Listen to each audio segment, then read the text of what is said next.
তো এই ভিডিওতে আমরা জানবো যে কন্ডম কখন ইউজ করব। আপনারা হিউজ পরিমাণ কমেন্ট করেছেন যে ভাইয়া কন্ডম কখন ইউজ করব এবং কখন কন্ডম ইউজ না করলেও চলবে। তো এটা একটা ইম্পর্টেন্ট ভিডিও, আসলে ইম্পর্টেন্ট কথা, কারণ আপনি কন্ডম কখন ইউজ করবেন যদি এটা নাই জানেন তাহলে আপনি কিভাবে কন্ডম ইউজ করবেন। তো চলুন আজকের ভিডিওতে আমরা ক্লিয়ার করব যে আমরা কন্ডম কখন ইউজ করব।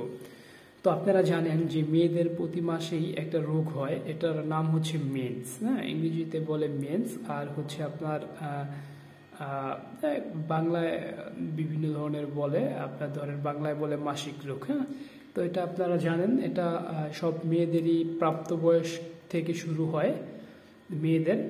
তো এই মূলত হচ্ছে এই মেয়েদের যখন এই মেন্সটা হয় তখনই মূলত হচ্ছে কন্ডম বা বিভিন্ন ধরনের জন্ম নিয়ন্ত্রণ পদ্ধতি আপনি ইউজ করতে হয়, কারণ এটা না করলে আপনার কনসেপ্ট হয়ে যাবে, আপনার বাচ্চা থেকে যাবে।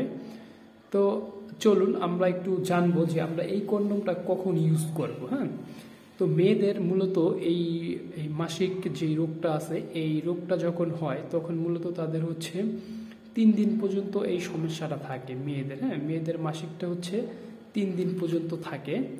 তো আপনারা যখন এই কন্ডমটা ইউজ করবেন, হ্যাঁ, তখন হচ্ছে অবশ্যই একটা জিনিস খেয়াল রাখতে হবে।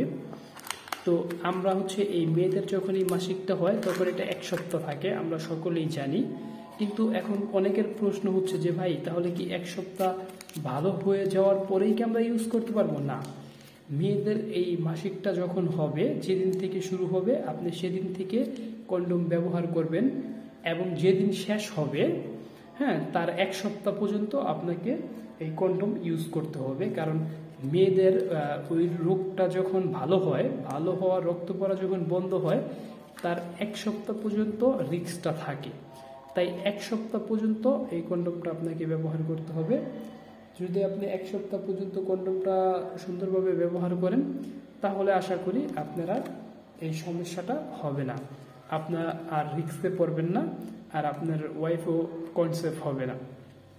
তো আসলে বুঝতে পারছেন আপনারা আমি কি বলতে চাচ্ছি। তো আপনারা এই যে 2 সপ্তাহ, এই 2 সপ্তাহ আপনারা কন্ডম ইউজ করতে হবে, এবং বাকি সময়গুলো আপনি কন্ডম ইউজ না করলেও চলবে।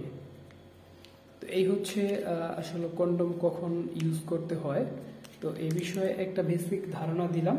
তো আপনারা অনেকেই আবার বলে থাকেন যে ভাইয়া আমরা কি কন্ডম ইউজ করব। আসলে কন্ডম ইউজটা হচ্ছে, এটা হচ্ছে আপনার উপরে যে আপনি কতটা প্রেশারে আপনার স্ত্রীর সাথে আপনি যৌন মিলন করেন।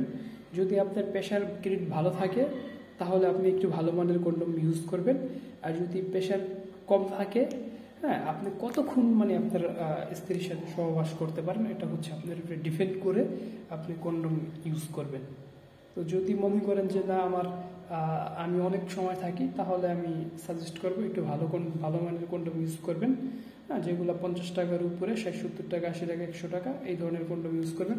আর যদি অল্প সময়ে থাকেন তাহলে আপনি নর্মাল প্যান্থার মুন্থার বা 20-25 টাকা 30 টাকার কন্ডম দিয়ে আপনি চালাই নিতে পারবেন। ধন্যবাদ, ভালো থাকবেন সবাই।